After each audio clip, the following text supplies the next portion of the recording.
morning and welcome everyone to the Christian Indie Writers Podcast, where we inform, encourage, and support Christian indie writers on their journey to publication. My name is Jamie Hirschberger. I write short fiction under the pen name J.R. Nichols. I'm Jennifer Carl Tong, and I write historical Christian romance. I'm Christina Catane, and I write biblical fiction. I'm Rhonda Hagerman, and I write fiction and nonfiction. All right. Well, that part went off without a hitch. Oh, hi, Jason. Jason saying good morning. Shell saying hello. Teresa's in chat with us today. And Barbara's asking if it's Friday already. It is Friday, which means we are live. And so are our chatters already getting the chitty chat going. Hi, Maria. Maria says hi to everyone as well. Piper says she keeps refreshing not to miss the beginning. Oh, isn't that sweet? We were a little late because we were like talking about something. And after we're finished, Jamie was like, that should have been live. I know. It's like there's a battle between keeping the consistency of our opener and the stuff that we have going on just before we push go live. And sometimes you just don't want to interrupt it. So thanks for bearing with us. And thanks for joining us for the live chat. We always brag on you guys when we talk about how we're on a podcast that we have the best live chat in town. So thank you for being a part of that. And we're going to find out what's up with everybody. You could type in the chat your what's up for this week. And I want to know what's up with you this week, Rhonda. Well, this week, I don't even know where the week has gone. I think everybody knows I take medicine for ADD. And this has been a medication vacation week. So I have pretty much done nothing but sort shells all week long. But it's been a lot of fun. I have totally enjoyed myself. My mom, my writing partner, is diligently working on some revisions. And so that's all on track. So it's just talking to some new friends and old friends. And it's been a good week. I wouldn't exactly use the word old. Right. I was thinking, where am I in that list? Definitely. That was a carefully curated keyword. You know, in the Girl Scouts, we used to call them silver and gold friends. Oh, yeah. Like we would be the gold friends, and then the new friends would be the silver ones. Oh, I can sing the whole song. I'm not going to, though. You're tempting me, Tina. Yeah, what is up with you, Tina? What's up for this week? Or should we wait? Are you last? I can't remember. No, I'm not last. All right. Well, last week we were talking about fans and super fans. And so I thought my what's up went really well with our topic from last week. I remember because now, yeah. I got some fan mail. And after I read this fan mail, I was like, okay, I'm done. I don't need to do another thing. I'm done. Mic drop. You mean as far as writing, you don't need to write another word. I have hit the pinnacle. And there's nowhere to go but down from here. Like that's how I was feeling after. Well, of course, you've got to know what is in this awesome review. I was just going to read you this email. And I'm not going to say their names because I did not ask permission to do that. So it says, "Hello, Christina. Thank you for following a dream and listening to God and friends to finish writing Lost in the Land of the Midnight Sun. I can't begin to tell you how much of an impact this book made on me and how many portions of text I highlighted. It was like this book was written for me in a way that it reminded me of scripture in the unique storytelling that made me truly think about the passage as it might apply to me today. You have a wonderful ability that shouldn't be hidden under a basket. Let it shine. Aww. P.S. This is a copy of my BookBub review. This book of Christian fiction will make you cry, fill you with love, and make you realize in God to put your trust. This is a wonderful book. This is a book I will read again, allowing God to speak through it to my very soul. Sincerely," and then her name. What a wonderful review. That is really great. That's congratulations, Tina. And not only did that person reach out to you personally, but they did a review, which as authors, we all know, like, thank you for reviews. So Right. And that's why I do it. Like that was like the whole reason for starting to write this book way back in the day to begin with, and to have it have the impact that I wanted it to. And I've had other similar reviews, but this lady just really articulated it wonderfully. So that's right. awesome. I have a comment about that. So Jen is very good about saying God gives you your story. He's going to get it out when it's time or whatever. So Tina, could you imagine if you had written the story with your knowledge base from 10 years ago and just put it out there, would you have ever gone back to it now with all the knowledge you have about writing? You I know, don't know. I don't know the answer to that. yeah. So I think the story would have been wasted if you had finished it way back then. Probably. That's a very good point about everything in its time. Is that what you're saying, Rhonda? Yeah. Yeah, I love that. And you're getting lots of congrats in the comments here, Tina. Mhm. I'm also going to hit the what's up. Maria's got a good what's up. She's working on her historical fiction. She's been on a couple of guest blogs and an interview for a video podcast, Castaway Books. Wow, Maria's everywhere lately. She's an everywhere man. And stepping outside of her job. comfort zone. I too. know. That's She amazing. doesn't like doing Congratulations. it. Yeah, good Right. for her. Jen, good point. Yep. Piper says her book went live. Yay! Yay! And we do have people asking in the chat the title of your book, Piper. So go ahead and put that so people can find it. But no links, it won't work. Just decide to write a new short story for a reader magnet or giveaway. Good idea. She's using a character from book 2. What a great idea. little piece of manure that you could then spread around. All right. Jason says he wrote 5,500 words this week. Whoa. He also created a slideshow and wrote out the backstory for fun for some of his characters. About 600 words for that. Great job, Jason. Shell says a 72-day writing streak. I mean, she's sad that it's broken, but still, girl, that's great. Better than 2 months. That's great. She's still working on a short, but she's got a house guest. House guests will cramp your style, won't they, Rhonda? Yeah, they will. I was going to say, spending time with a house guest is more important than writing. Aww. And you're over there. They'll cramp your style. Like total difference in personality right there. Awesome. All right. Well, we got to find out what's up with you, Jen. But first, I'll just say mine real quick, so it's not so much me talking right in a row. I had an anniversary this past weekend, which I told you all about. But the thing I want to talk about is if you ever get a chance to see the sun come up on the Atlantic Ocean, you should go and do that because. Okay, I'll admit in my ditzy, confused early morning condition, I was like, am I on the side of the country where the sun goes up in the morning or goes down at night for like 2 seconds? And I had to do all of my little rhymey game tricks to remember which it is. And then I saw the sun ball of fire and I'm like, I was right. Hooray, here it comes. And I was so happy. It looked like a big golden egg yolk just being plucked right up out of the water. And the seabirds were crying out. It almost seemed like they were saying, God, God, God. And it was just so spiritual and wonderful. My husband and some random guys on the beach both took my picture because I must have just looked so worshipful about it. So it's hilarious, though, because my husband's way of telling the story is, so I woke up and my wife's not there. And her shoes aren't there. So I'm like, maybe she's in the bathroom. Nope. So I go out on the balcony and there she is exchanging phone numbers with 2 guys on the beach. Because they had taken my picture. You know what I mean? So he likes to tease me as our anniversary weekend. And I was talking to guys on the beach. But anyway, if you want to see that picture, that's my Facebook profile photo. So that's that. What's up with you, Jen? Okay, so my what's up is like a continuation of last week's what's up. Like part 2, I'm not even kidding. If you guys recall, last week I shared that somebody had asked my husband how my books were selling, basically how much money I was making. Oh, yeah. Right? It happened again. No way. Wow. A different person. Do you Not just have even a look kidding. on your face that says, dare me to cut you or what? I don't. It can't be my face because they don't ask me. But they asked my non-confrontational husband. And so the poor guy, so the first person asked, he was caught off guard and we talked about it. And he's like, this is how I'm going to, if he asks again, blah, blah. But the second person was a different person.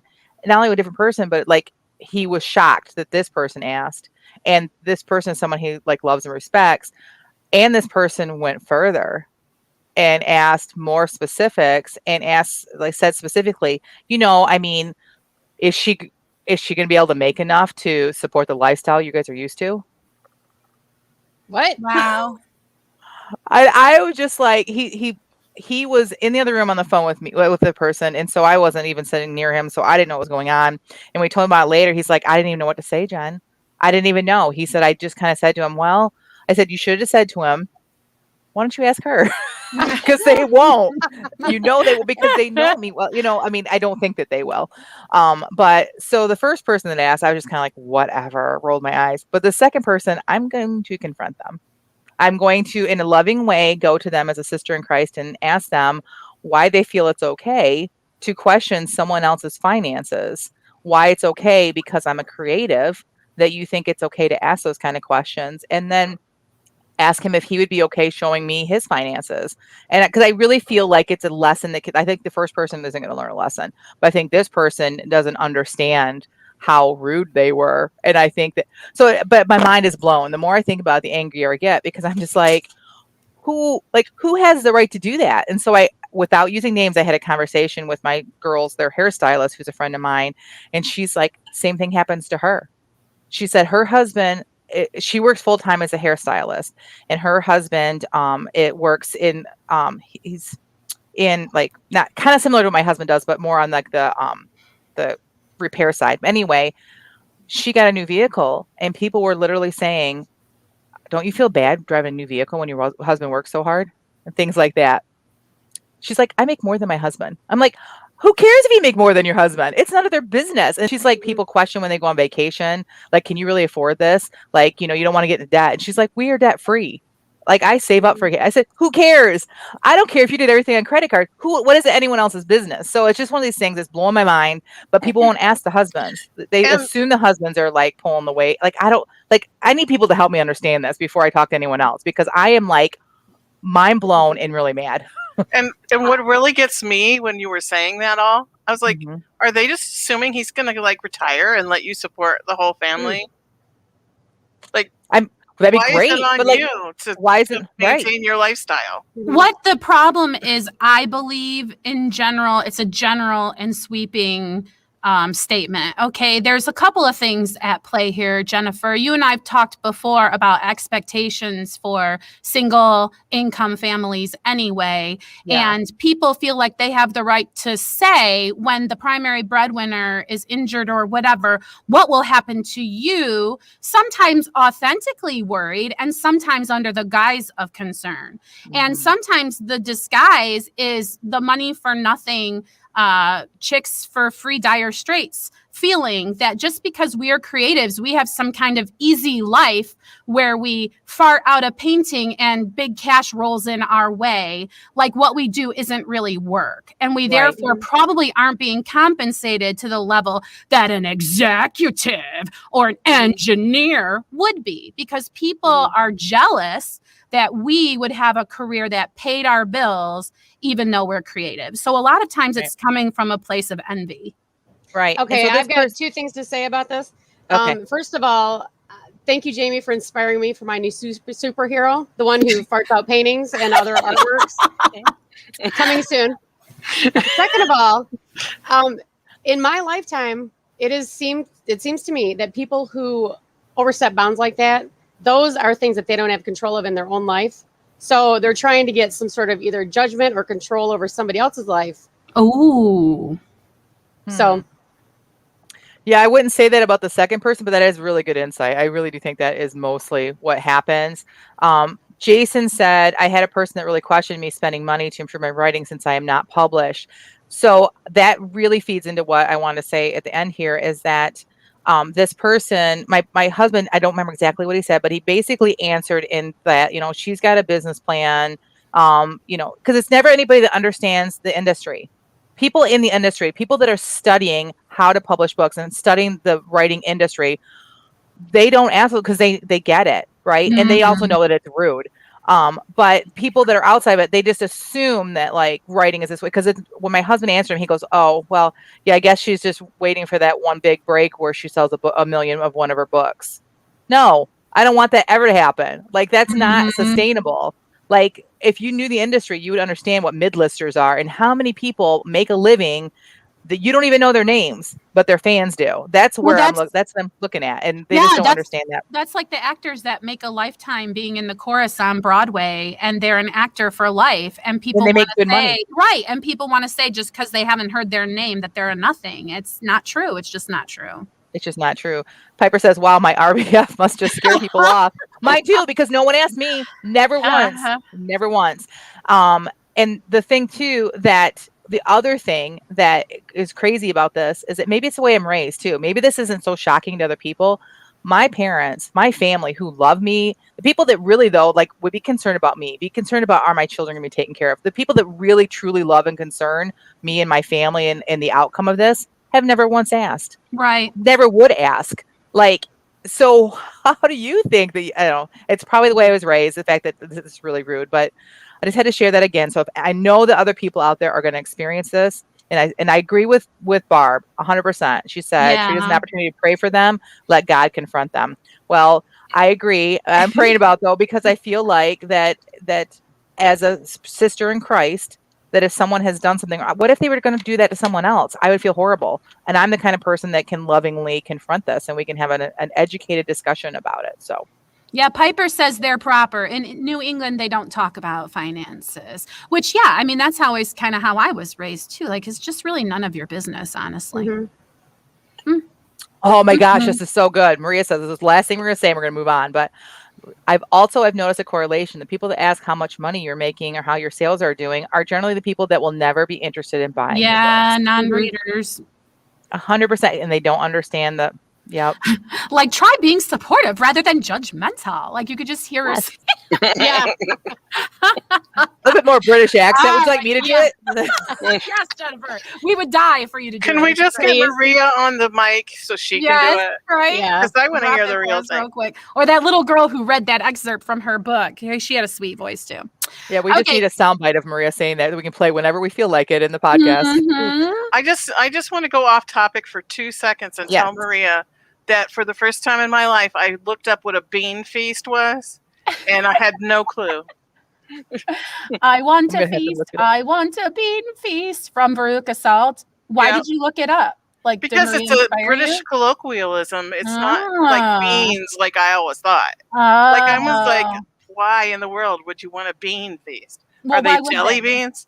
But they no, refried? it's a like a party that like say an employer or somebody like that would throw for people to. Oh. Would they serve beans? Is that why I it was have called no the idea. bean I didn't feast? look that deeply into it. But But all right. Well, we're going to use that as a little bit of a segue somehow to get Somehow. into metadata. Actually, you are probably thinking, well, what is metadata? Maybe if you're like me. Rhonda, why don't you just take a swing at that definition for us? What is metadata? Okay, metadata is the overarching word that encapsulates everything you do to get people to find your whatever, Item. your blog post, whatever it is you're trying to get attention to. So that includes keywords, that includes image Categories. captions, categories. Yeah, just anything like that you would put traditionally keywords in. Well, the first thing I want to say about that is you say data and I say data or whatever, because first of all, we pronounce it differently. And I've noticed. So thank you for that wonderful definition and pronunciation. Now, here we are talking about why is it important to authors, which Rhonda gave us a pretty good clue there. The search engines are going to be looking for you, right? Mm-hmm. Right. Who wants to speak on that?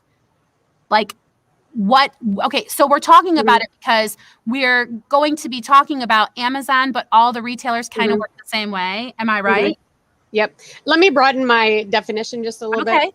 Okay, so anybody who's been working on the internet, which I think all of us have been since the early 2000s, knew keywords were king. You have to do keywords and they've got to be slightly different from each other, and you've got to just add 1,000 keywords to every post that Google might possibly use. Well, in the last 20 years, Google's gotten really good, and they are looking more for user intent.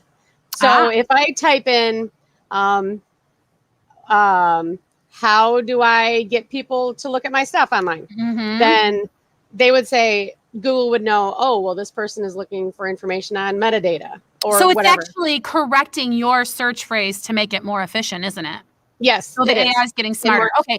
So let me And just. that's what I do for a living, by the way. Yes. Before I'm we the go any. person over there trying to figure out the user intent.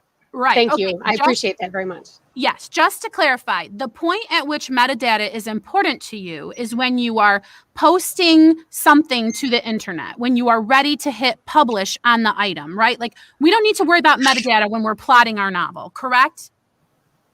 Like this has to do with marketing, this has to do with publishing, and Yes. putting things actually out there on the internet. Yes. Though I would say that maybe when you title your book, you need to be concerned with this, because Tina, didn't you found a definition from was it Ingram Spark specifically, which is a place that we can publish our books through? That helped me to understand a little bit more. So Right. Okay. Yeah, So they maybe said that the metadata includes title, subtitle, price, publication date, ISBN, and other relevant information that you readers use to find your book. Okay. All right. So if someone's looking for your book online, it's the kind of thing they would use as a clue that they would then put into the search engine of their choice.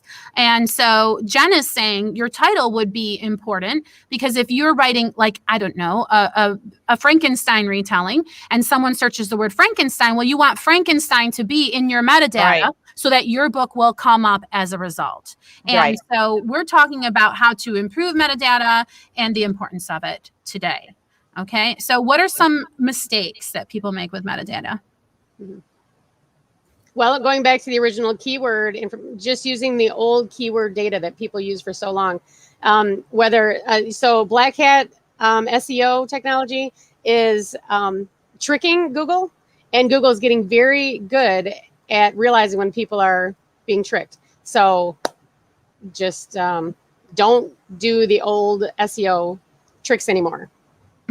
So what then do you advise? I mean, so here, like, instead of saying don't do the old thing, if we've never even done anything, what would you advise as a start? Look at your keywords. What categories have you chosen? That's our first thing on the bullet list here. Yes. Go ahead, Jen. It looks like you're anxious to.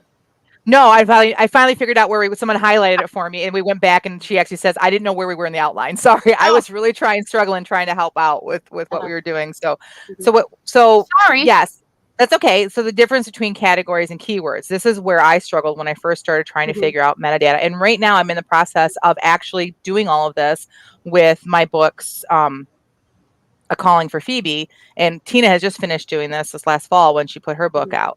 So we had a discussion about this behind the scenes too. So categories versus keywords. So when you're browsing, Tina, you explain this way better. Do you mind explaining it? Or no, I don't mean to put you on the spot, but no, that's fine. A category, when you go into Amazon or whatever bookseller you choose to go to, I'm familiar with Amazon. So you would browse, if you were going to browse for books, you would probably use a category to browse. And so you over on the left side on the page, whenever you're looking for books on Amazon, they have like a list, and those are categories and subcategories. So you might be looking for a Kindle book. So Kindle is actually a category on Amazon. And then under Kindle, you might be looking for a romance. So you would go to the subcategory of romance. And then perhaps you want a Christian historical romance. That's another subcategory. So you would keep going down, and those are all categories. So it's almost how your book is filed. Right. That's how category. it's filed on Amazon. A keyword is something you would put in the search bar. I'm looking for a millionaire meets, farm girl. And you could put that in there. And if the right keywords have been put in by the author, their book will show up. So a person who writes, let's say, romance, and say you're writing romance, like a second chance romance with a baby. This was an example I saw like recently. There won't be a category that's second chance romance with a baby, but people might search for that. So this is something else. So, okay, that was a really great explanation. Thank you, Tina. Not a problem. So all right. So what's next? Should we talk about categories first? Sure. Okay, so when you're doing it, Amazon lets you choose two. And what I have found with me is the two they let me choose are very basic, and they really don't help me a whole lot. But Tina, you found out, how many can we do total?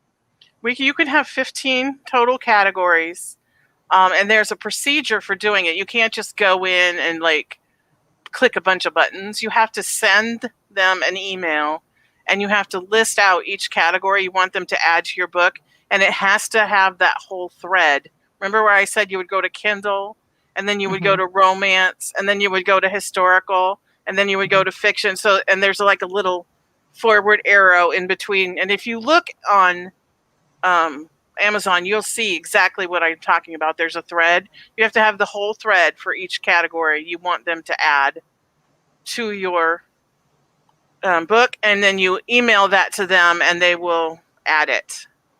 I think they call it a data string, in case you guys get confused when they request the data string. That might be what they mean, is all those categories longed up. Oh, okay. So the way that I find categories to be put in is I just go find authors that I know write similarly to me. And then I scroll down and I see what categories they are listed in, right? If you scroll down far enough, you can see, she is 2,750 in, and then it gives you the category. And you can click on that, and then you can go look at other authors in that same category. So when you find like the whole string, copy and paste it into a Word document, and then find the best 15 that you think fit your book. That's one way of doing it. Another way of doing it, and you're going to hear us mention this, we are not affiliates as of right now, but both Tina and I have subscribed to Publisher Rocket, and I think personally, I'll let Tina say, it is fabulous. It does all the work for you, and it helps you find your categories. But being listed in a category other than just the generic one that you get to choose at the beginning will make a huge difference. And Tina can speak on that a little bit here, right? Well, this is what that helped you, didn't it? Well, I haven't actually added those 15 categories yet. I'm still in the general ones that I picked. It's just that the difference between the category I'm in and the category you're in is the number of books I'm competing against. Yeah. So since you write romance, you're competing against way more titles than I am. And so when you that's one thing that Publisher Rocket will tell you. How many books you need to sell to make it to number one in that category in one day. Okay. So there's a whole lot to unpack there. There's a lot of information going on. So what we're saying is basically make sure we've got some good quality keywords, which means... No, we're not at keywords yet. We're still in categories. I misspoke. So if we're talking about categories, that's what I meant. So we are talking about getting the categories correct. What other advice do we have about metadata? Okay. Just real quick. So what I think is important about this, Tina could have just listed herself under Christian fiction because people think, oh, I want a broader audience. I don't want to be pigeonholed down. But then she's against a whole bunch of people and no one might ever find her book. There we go. Yeah. Okay. Picking the proper category will help you find your audience. That's what we need to say about categories. And Christian fantasy, also being a smaller category, also helped my book get seen more because people who want to read Christian fantasy, that's what they're typing in. That's what they're looking for. Great. So, yes. So then the typing in, that brings us to keywords, right? So you want to make sure you're in the right category because that's how Amazon wants to file you away in their filing system. And people, when they are browsing through categories, that's how they're going to find you. It also has to do with becoming a number one, and we could probably need to unpack that on another episode. But when people are searching, that's where keywords come into play, right? Yeah, because that's what they are in the Google box. Those are the keywords. That's what you're telling Google. Go look at the keywords on all of the data on the internet to find me what I'm looking for. And on the Amazon. In the Amazon thing, in Barnes & Noble, when someone goes to search, those are keywords as well. In Amazon, like again, we're talking about Amazon a lot, but it really works the same in all of the booksellers. But Amazon lets you choose 7 keywords. But Rhonda, explain us exactly what a keyword is. Is it just like one word, or like what can a keyword be? A keyword is, if you want to go camping this weekend and you want a tent, you would type in pup tent or 2-room tent or whatever. That is the keyword that you're typing in. So and the longer the keyword is that you type in, a keyword isn't just one word. It can be a one word or a phrase. The longer it is, the more specific Google can get with your search results. Okay, so because it's going to search for the whole keyword, which is a lot more specific, so the results would be fewer. Is this what you're saying? Yes, because it's such a specific search phrase that the number of results would be less, and your then piece of information would rank higher. Yes, okay, got it. Well, it's making it very understandable for folks. So for me, so the one way that you can find keywords is, so for me, I went in and I started typing Christian romance, or I just put in Christian and I saw what came up next. Yep. And then I tried So- Christian romance, and then they would say maybe Christian romance would be the first one, but then there'd be like 4 or 5 other ones down below it. Go ahead, But Rhonda. you're talking about the menu that pops up with The suggestions. menu. Yeah. Yes. In Google, and I'm specifically talking about Amazon. In Amazon, when you type in, you're looking for something. So I tried to guess what people were looking for that would be looking for a book like mine. And I would type things in, and then all those things coming up, that's all a keyword, all those phrases. Yep. Okay. Talking about where to find a keyword, your personal experience is the first place you should always go. Especially not if you're looking to buy something, but if you're looking to advertise your thing, always use your personal experience. If I was Meaning looking what? for this, okay, so you have a book about Sleeping Beauty. If I was a customer looking for a book on Sleeping Beauty, what would I type in? I would type in love story with a rose, or girl who passes out, whatever. So that's where you would need to start, because that would be actually might give you things that Google wouldn't automatically pop up with. So they might not even be phrases that have anything to do with the word book or novel. It might be the content of your book that is giving you the keywords that you would want to put in. That's something I would not have considered. And how many keywords can you put in depends on what kind of media you're putting out there, right? Like it's going to vary from your. So are we talking? Maybe this is why my head is so swimmy about it. Because if we were talking about books specifically, there would be metadata specific to your book. But we're talking metadata in general, which makes it seem so overwhelming to me. Right. Yeah. Well, we're talking about it for authors. So probably mostly we're worried about books. So like Amazon allows 7. I know other retailers allow more. When you go to, if you publish your ebooks through Drafted Digital, you get a lot more than 7. On your website, I think you can put in as many as you want. Yeah. On your blogs, when you're doing your blog manure And posts. when I was choosing my 7 keywords, I started like broad and I drilled down as I went. And so since I consider my book more dystopian than I do fantasy, I actually use that as a keyword, because that's something that I search for when I'm looking for books. I'm looking for Christian dystopian, and I drilled down all the way to Malamute in my keyword. So Yep. Yeah. And another thing too is you don't have to only stick with that. You can type in a good beach book or beach read or something to read on the beach or whatever. Yeah, because it's, you got to think about the person looking for a book. What are they going to come in and search for? And like sometimes we don't really know. Like, so when I first did my first 2 books, I did, like I explained it, I went up to the search bar on Amazon and I kind of typed in a few words and I saw everything else that was populated. I would click on them and I would see the books that were listed there and say, yep, that's me. And that's how I picked my keywords. Since then, now I'm on my 3rd book and I did spend the money. It's a one-time purchase for the software publisher Rocket, and I've learned so much, and I've gone back and I have fixed my keywords for my first 2, because that's the thing about categories and keywords, you don't have to keep them forever. So keep an eye on trends, keep an eye on, like, say for instance, all of a sudden you see, like, say you wrote a romance a long time ago and then all of a sudden you realize, oh, billionaire romances are popular right now, and you realize, well, my character was a billionaire, but you didn't market it that way, you didn't keyword it that way, you can go back and change those things. So I went back and changed, and kind of scrolling into our next thing is that, remember at the beginning, Tina gave us the definition, and part of metadata, they included title. You can do a subtitle, and nonfiction is great about this. If you're writing nonfiction, your metadata should title your book. Like if people are really searching for how to write a book, you should have that somewhere in your title, because that's much more important than the metadata. If you can put a keyword into your title, great. So I went and looked at even traditional published authors, people that I've been compared to, and I looked, in some of their books have a subtitle that include Christian historical romance or include clean Christian fiction. And so I went, and I'm publishing this book with a subtitle, and I'm gonna see if it makes a difference, Because if people are searching for a historical Christian romance and it's in my title, I have more of a chance of getting in that search for them to see that. So I'm gonna give it a try and we'll see. And most of the post-apocalyptic books that I read on from Amazon have a post-apocalyptic, and then they might even drill it down further, EMP story. In their title, like the in subtitle? the title. It's the subtitle, yep. Yeah. So I would suggest trying that. That might help with book sales too, but we'll see. Like we're all in this an experiment together, but like metadata is one of those things that when you're first publishing a book, at least I did, I just kind of like, oh, this is another step I have to do. It's on the first or second page and I got to get to the second page where I can hit publish. And I just threw things in there.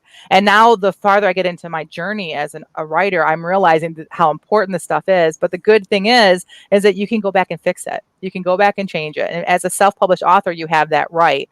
If you're a hybrid author, you probably don't have access to it. And I don't know, like if you could, I would, if it were me, if I was hybrid, I would reach out to my publisher and I would ask, what are my categories and what are my keywords? And then I would, if you find better ones, then I would write them and say, would you please switch it to these? I mean, you're in a partnership with them. I don't see why they wouldn't. So that would be my suggestion if you're a hybrid. All right. Can I ask a question? And maybe it's a separate topic altogether because we're getting into the subtitles. But it seems to me, I'm always afraid to use a subtitle situation because then it seems like every time I got to put in what is the title of your book, I got to include the whole thing, including the subtitle. Do you know what I mean? Like, I don't want to have to go write, a Beauty and the Beast retelling with an EMP twist every time I'm entering the name of my book into everywhere. And it seemed to me like putting a subtitle was kind of locking you in, like that's the title of your book. Am I mistaken about that? It's the title of your book as far as the booksellers are concerned. So let's say, for example, I were to put an ebook onto Barnes & Noble and an ebook onto Amazon. And one of them was called A Calling for Phoebe, and the other one was A Calling for Phoebe with the subtitle. It may not match up as far as the computers goes. But when I share the title of my book, it is A Calling for Phoebe. The subtitle is just kind of like the icing on the cake, or it's the piece of parsley that they put on top of my steak at the restaurant to make it look pretty. I don't eat the parsley. I eat the steak, which is A Calling for Phoebe. Does that help? It does help because I think the parsley is ugly and I was hoping to be able to leave it off most of the time because when I see that, to me, it screams self-published and I don't like it. But if it sells books for people, I guess you have to do it. I don't know. It just looks so gross to me. I'm so glad you said that because that's how I felt too about putting a clean romance or a Christian historical romance. I felt like, oh, it's so self-publishing. So I went back and looked. And I looked at, I'll tell you, I looked at Karen Kingsbury because people have compared me to her. I looked at Francine Rivers because people have compared me to her. I looked at a few other authors and they're traditionally published. They've been published for years and their publishing houses are starting to do it. So I guess the readers are expecting to want it. So I'm thinking it started as a self-published author thing, but it works and people are buying the books. And so now the traditional publishers are like, oh, we don't want to lose those sales. So they're doing it. So as long as I can, again, blend in. So because I don't think there's anything wrong with being self-published, but there's still that whole group of people out there that don't understand our industry and think that there's right. So I just want to be able to have one less barrier for someone buying my book. That's a wonderful way to put it. One less barrier. I love that way of putting it. Yeah. All right. So yeah, Jason just was saying, thanks for the question about the parsley and everybody is loving the parsley metaphor. That's wonderful. But yes, I agree. It is worth the conversation of adding a subtitle. Totally. For sure. All right. Did we cover everything on this here outline? Kind of looked like it. Yeah. I just want to say one thing, and hopefully we will be able to do another podcast episode about metadata in the future, about metadata for blogging, because it's not exactly the same thing, because that metadata would be only for Google or whatever search engine you're working for. So, so I can't take my metadata that I get from Amazon. I can't use it over on Google. Yes, you can, but it would be used slightly differently. And yeah, you can use. Let us know in the comments, everyone, because we are always looking for new topic ideas. Interested, if you guys are interested in us doing a metadata just on blogging, let us know because that's definitely something we can do. Rhonda would be our resident expert in that. If we do that episode, I'm gonna have to do some research and see how much I can say because since I work for them, Yeah. and Oh, I yes, have please. signed a Oh. confidentiality agreement. Mhm. Uh-huh. Oh. I might need to just be quiet during that Well, I episode. think No, that, yeah. you can be. I'm winking at you, Tina. Okay. Yeah.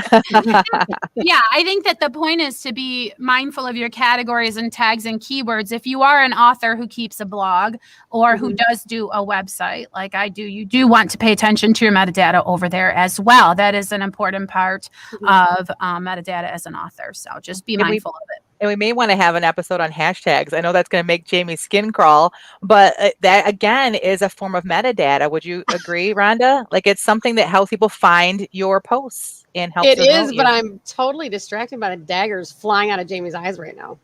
Oh, really? Well, and you know, hashtags are something I just don't get, so I could probably. Again, let us know. Yeah, let us that. know in the comments what you guys think. If you want us to talk about hashtags, or if you think, yeah, no, we got it. We don't need a whole episode on that. We're willing to talk about it. So you guys let us know. Well, Melody is advocating for metadata on blogging for authors, so that might be something we explore in future. And Piper says, yes, she doesn't get hashtags either. So maybe we can hash out hashtags together sometime. And yeah, we can get to the bottom of them and why we like them or don't or whatever. The good thing about doing these kind of topics is it helps us too. It Yeah. helps us really stop and look at something that we really probably should look at, right? Otherwise, we're like, and then we just keep moving on with other things. We're So getting a lot of agreement on the hashtag episode, Yeah. and I got my name on that list because I I don't. just want never hash know what to browns. use. Can we stop talking about it? Because I want my lunch now. Hash browns with salt and ketchup would be so amazing. I love hashtags. Hashtags are my buddy. If you made them with something other than potatoes, I like them, but don't understand them. Radishes. Radishes. Yeah. Tina. Are they called Oh. rash Have you browns? had radish hash browns? I have. You did not have them good enough then. All right, you got to make them for me when you come back to Michigan. I'm Sure. there. Sure. Yes. All right. all That right. sounds You like got a to date. invite me. I won't eat them, but I'll be there.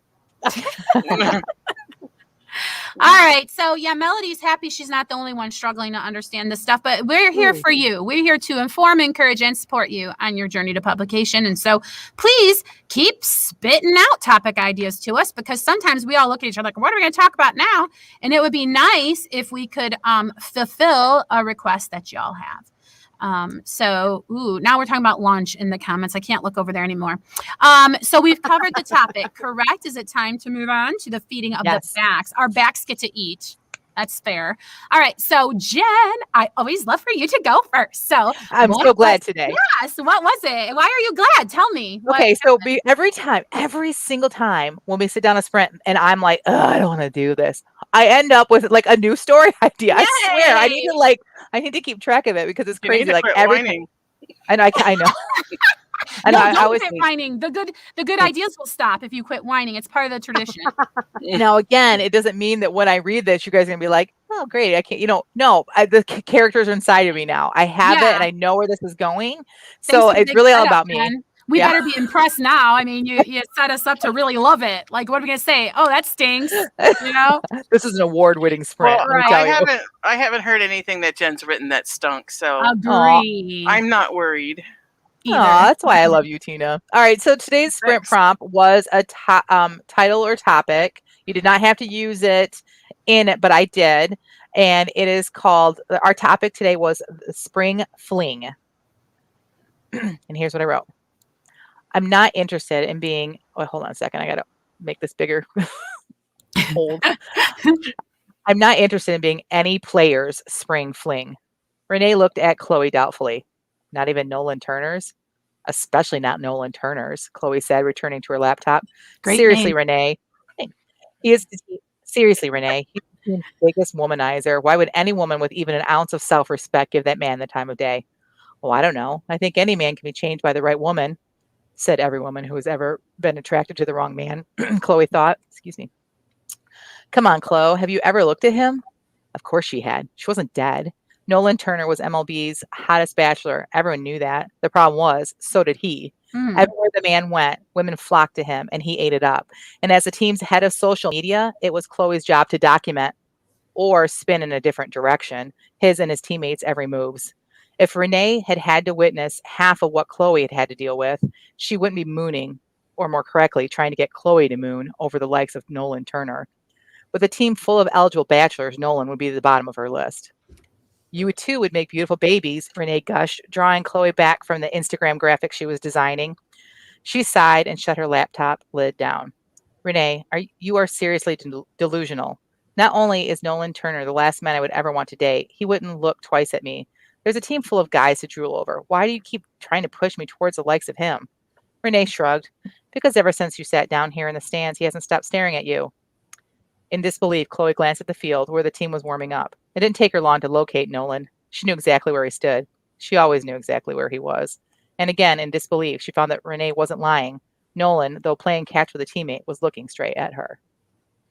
I would say 3, 2, 1, but I went a minute over. Yeah, she's like, I need another minute. I need another minute. Now we know why, because she had to set us up for the dun dun dun. Dun, dun, Very dun. excellently done. Now Thank we must you. read chapter 2. Well, there's so many problems in this. You guys know it's a sprint, but like, I don't think that a professional player, you would call it playing catch. Like, I don't think that they say that when they're actually out there warming up. Yeah. Yeah. So, anyway. That was That really didn't good. I throw- can't wait for the story to come That out. didn't throw me out of the story. I mean, Oh, good. but I'm not a huge baseball. I know baseball. I used to play softball, but I'm Right. not a huge fan. So maybe a fan it would have. So I have a question. You had talked about writing a baseball player story before. Like, do you already know these? Like, is this that story? Or is this some other random thing? This is part of the series. I'm going to do at least 3 books of baseball and at least 3 books of football because I am a fan of both. So Okay. I It want definitely to do has the same feel. It definitely goes right along. Mhm. Yay. Yeah, Very and excited. Shell and Piper both really appreciated it. Shell mentioned that she had thanks. great tension, Oh, and that thanks. is true. And I do like it. Ooh, very nice, Piper said. I do like it because Marnie, I think, was one of the girls, and she was very much trip over herself kind of a girl, and this girl does not feel like that. So Yeah, you can good, tell thanks. that these are characters that have their own reality, which is going to make them fun to read. Gigi says, I love it. And changing a man, perfect plan. Ha ha. That's awesome. True. It never works out, right? But we'll see. Great. That's terrific. I'm Rhonda, sure what he's mistaken. I'm sure he's people just don't understand him. misunderstood. Yes. Oh, swoony. What do you say, Rhonda? You got some words to read us about what was this prompt again? Spring Spring fling. Yeah, I have some words. Okay. This is the epitome of a sprint when you have no idea, you don't feel like writing in the morning and you're forcing yourself. So I didn't feel like stopping when I was done, but I did not feel like starting when I started either. So, Interesting. Okay. okay. I'm not saying it's good. I'm just saying that's what happened to me. Right. All right. She's busy working, at least, Jenny thought, hearing the thump of something landing in a trash can. Nettie made it sound like Mrs. Palmer wouldn't be able to part with anything, so Jenny was braced with plenty of reasons she should. Maybe Nettie was being too harsh on this old friend of hers. Jenny knocked, but when the old woman didn't seem to hear that, she pulled open the wood screen door and stuck her head inside, and not a second too soon. Jenny gasped at the sight in front of her and struggled to hold back the shrill noises that wanted to escape her throat. She wasn't entirely successful. The siren-like squeal that did escape caused Mrs. Palmer to spin around much faster than her 83-year-old body was capable of, and the World War I era Hoosier butter churn she'd been holding couldn't overcome the centrifugal force of her action. It shattered against the old brick fireplace. No. Mrs. Palmer and Jenny, as far as I got. No. Not the butter churn. I know it's supposed to be positive only, but you couldn't. Yeah. You couldn't have hurt a person, Rhonda. You have to hurt an antique. I know. I was hurting myself. It was like killing a baby when I did that. Oh. But Also, very I was working on making the longest sentences I possibly could. Also. Oh, I like it, and I don't love know the why. character names. I don't know why they just seem to speak Thank to you. me. Thank you. Thank you. I appreciate it. I like that Good centrifugal force made an appearance. A Yeah. nod to science. Yes. Mhm. She spun around faster than her 83-year-old body should have been able to. Like, that was great.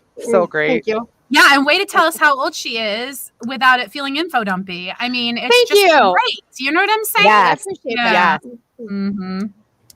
Oh, yeah, LOL. you got an LOL from Piper. That's funny.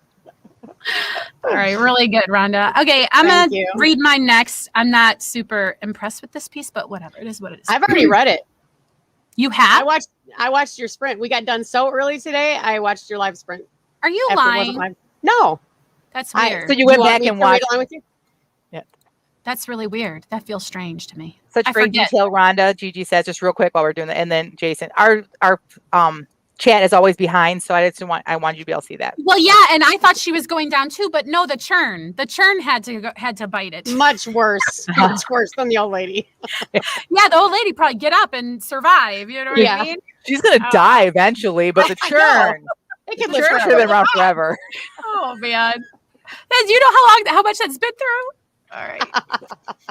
Oh goodness me. Well, I wonder, do I even have it open here? Oops. Okay, yeah, I do. All right. Spring fling. She threw it out the window. Mark passed a palm over his mouth and took a sip of coffee, desperate to hide the smile that refused to stay off his lips. I don't know how she done it. Little thing like that only weighs about 117 soaking wet. Lonnie's perplexed expression did little to calm the hilarity raging inside Mark. What'd you do to get her all so worked up? Ma slid the cast iron onto the table and smacked at Mark's greedy hand. Not until we said the blessing. Every head around the table bowed, but Mark kept one eye open a slit as he watched Lonnie sneak up to retrieve the grubby ball cap perched there. Oops. And took Ma in. Wringing her apron with fury as she called down the heavenly blessing on the digestive powers of the stomach fixins to digest another batch of her practically inedible biscuits. He wondered how he'd ever thought it a good idea to leave this place behind. Boy, that was a mess. Anyway, it's a sprint. The best reason he'd never before thought of followed the hearty amen that chorused up from the table at the end of Ma's prayer, but not before Mark snatched up the center biscuit and split it on his plate, huffing on stinging fingers before reaching for the Cairo syrup. The woman round here is crazy, Lonnie said, shaking his head that drooped, apparently heavy with masculine wisdom and experience with the feminine way.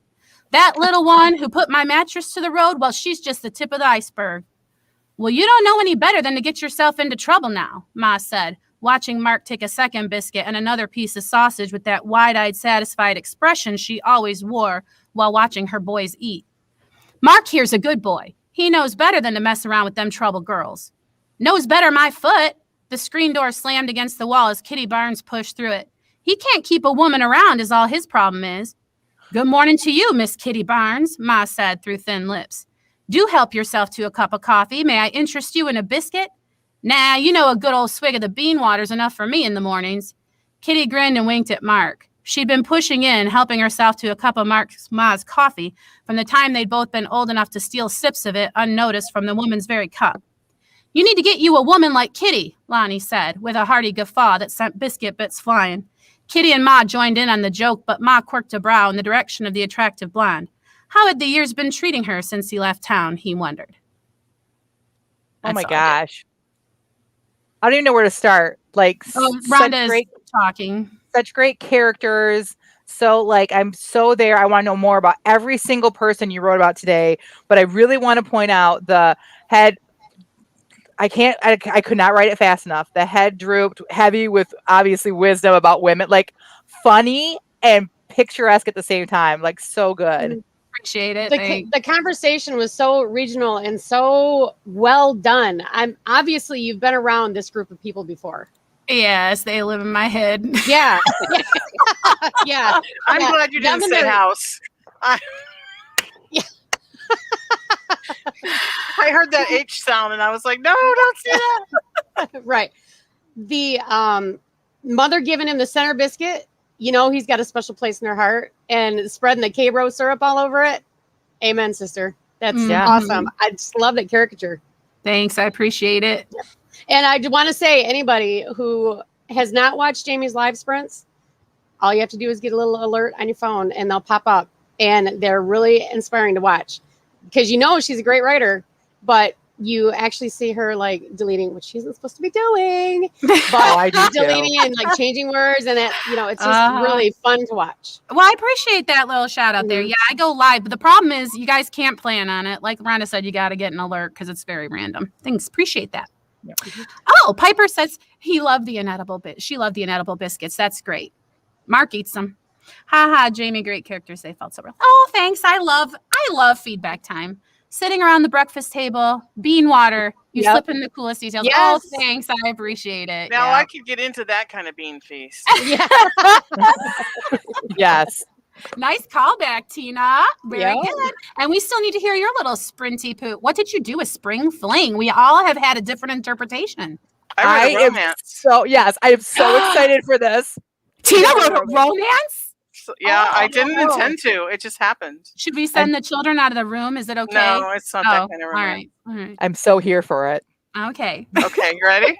Yes. Yes. Marjorie squatted in the small front window alcove of the shop, moving a pot of yellow crocuses first to the right and then to the left at the instruction of Mrs. Rochester. I can't talk today. The shop owner. She stood with hands on hips and shouted at Marjorie through the glass. No, that's too far. Just a half centimeter to the right. Marjorie followed the instruction, then reached for the red and yellow marbled tulips. Put those on the pebbles by the water feature, shouted Mrs. Rochester. Marjorie did as instructed and reached for the next pot of flowers. No, shouted Mrs. Rochester. Why can't you follow simple instructions? I said next to the pebbles. On them blocks the light from shining off their polished surfaces. Marjorie gritted her teeth and put the flowers next to the pebbles.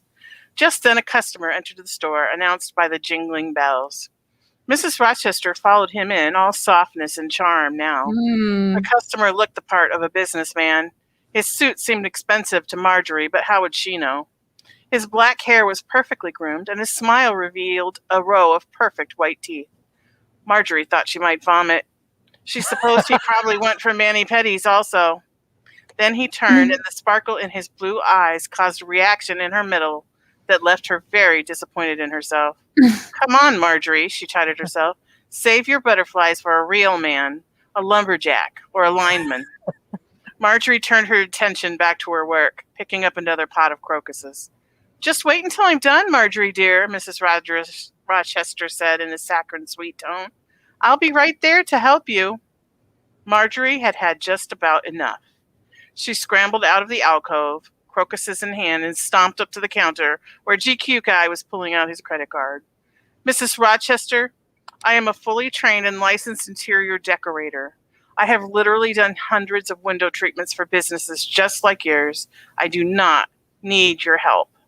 Well, of all the ungrateful, Marjorie didn't hear the rest of her sentence because she flung the crocuses at the unbearing woman and marched out the front door. Yeah. It was only when she was standing outside on the sidewalk that she realized her purse and car keys were inside in the back room. And then the timer went off. Oh. So GQ man couldn't come to her rescue yet because the timer went off. This is my favorite kind of romance. I love it. You do. I love this. Will you finish this book, please? I don't me? know. Please? Maybe. I'll beg you. At least a short story. I'll put it on the list. There, yeah, right. That's me too. At the top. Long list. Put it at the top. I want to see her become change her mind about open her mind about what she would, or I want to know what happens, like how all that unfolds, because if it's a romance, there's a happily ever after, but is not her type. There's very good setup there. Very good. I just need, you don't have to finish it. I understand it's not your genre. I just need you to write the scene, how she goes back in to get her coat and her purse. And there's going to be some sort of meet with him, whatever. I just need that. Because that's so fun. I'm so excited. I just would like you to finish it, please. I was on my way to that when the timer went off. So. All right. So Shell says, I love it. GQ man. Piper says, oh no, what a temper tantrum. And she said also, LOL, disappointed in herself. Yeah. Maria said, LOL, I was going to say bean water to do with bean feast. Maybe it probably seeped in there. Yeah. That's awesome. Well, I really like that, Bambina. I really want to know, like Jen said, I don't know what you would call now you got to be all humiliated. Yeah, I love it. Probably temporarily consider breaking in while no one else was there to retrieve my items. But the car keys, yeah, that's a problem. No, I think Marjorie would just go right back in there and try to act like she still has the bravado about her. You know what I mean? And how that could just be disastrous. So Melody says, I love listening to all four stories. So wonderfully descriptive. I was engaged from start to finish. Aw, thank you, Melody. We appreciate that. It's the most fun part of our of this podcast. But what is also fun for us is when you guys do the sprint and share it so that we can share it. We would love for you guys. I know some of you are writing every day. We would love for you to share on social media somewhere or send it so we can see it. Because we know, trust us, Like we're just sitting down and writing this. Jamie shows you proof. Like we literally sit down 15 minutes, write it, no editing. And so you guys can do the same thing. Gigi loves this part of the podcast too. Yeah, and check it out. Like you guys are writers and maybe you're not ready to publish yet, but then you will have a piece of writing, okay? And even if it's just a rough draft that you never show anybody, that's going to flex your writerly muscle. And frankly, I would not dissuade any writer from writing every day if possible. If you're a writer, you should be flexing your writing muscle. And here's a group of people to keep you accountable to do that at least once a week. Join us, guys. All right. And then we got to go around the table and talk about what's next for everyone. What's next for you, Jen? All right, I'm going to go fast because I took so much time in my what's up. That's why I think we're going long a little bit today. So I'm not going to do what I was going to do, but I just want to say something I didn't answer to you, Jason, earlier when I was doing my what's up, and you said that people are criticizing you for spending money on your career even though you're not published. How in the world are you going to get published? Nobody would ever question somebody who's starting another small business of them investing in that business. Nobody would ever question somebody going to college to become an obstetrician or whatever because they're spending money, but they're not an obstetrician yet. So you just got to just do what you know you got to do. When people ask you that, you just got to say to them, I have a business plan. I'm investing in my business. That's all you got to do. So that's going to be my what's next. All righty. What do you want to tell us? What's next for you, Rhonda? My what's next is continue to work with Mom on getting this hopefully final draft of the book out and getting it published in the next couple I weeks. know you guys are close, right? Yeah. Very Very awesome. close. Do you have a soft launch date or not yet? Are we looking sometime April, May? Not yet. sure. Well, yeah. I originally was hoping it would be the last week I was here in Florida, but it looks like it'll be in April sometime, unfortunately. But it'll be good. Okay. I am going to ask Tina, what's next? Working on my book and doing the Write Better Faster class where I'm making little tiny tweaks that are having huge impacts. So I'm really excited about that. And I have decided to make my environment feel more creative for me. I have this little lap desk that I use. It's kind of a boring light wood tone.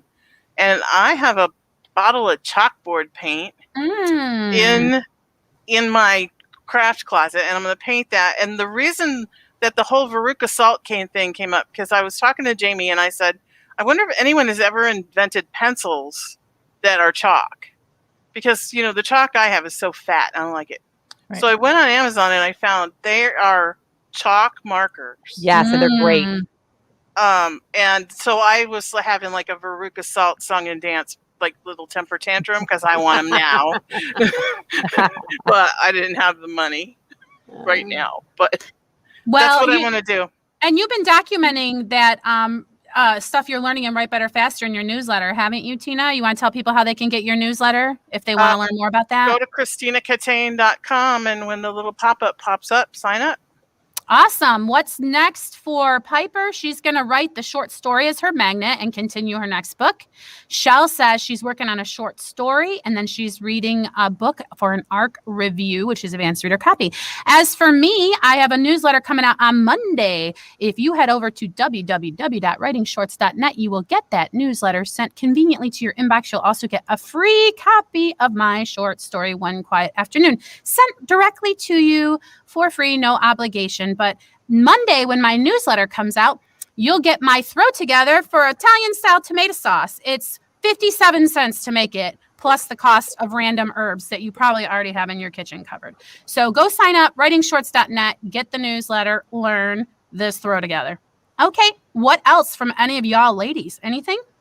Just real quick, Maria says her what's next is a podcast video on YouTube. Yay. Ooh, it's called Castaway Books by author Deborah Klee. She'll share links later. Jason says he's trying to work on some transitions for chapters. His goal is for 6,000 words next week. Good for you, Jason. Awesome. He did 5,000 this week, yeah. That's awesome. Teresa says finish first round of edits this week. Finalize plans for Camp Nano. Oh, we didn't even talk about Camp Nano, did we, ladies? Are we doing or whatever? Gosh, don't we have one more week before then? We have one more week. We can talk about it. Yeah, we're going to have to. All right. So I think that's all. Are all hearts clear? So I think they are. Okay. So until next time, may your pen be prolific. Oh, that concludes this episode of the Christian Indie Writers Podcast. Until next week, may your pen be prolific, may your deadlines be met, and may all of your words honor Christ. Bye for now. Bye, everyone.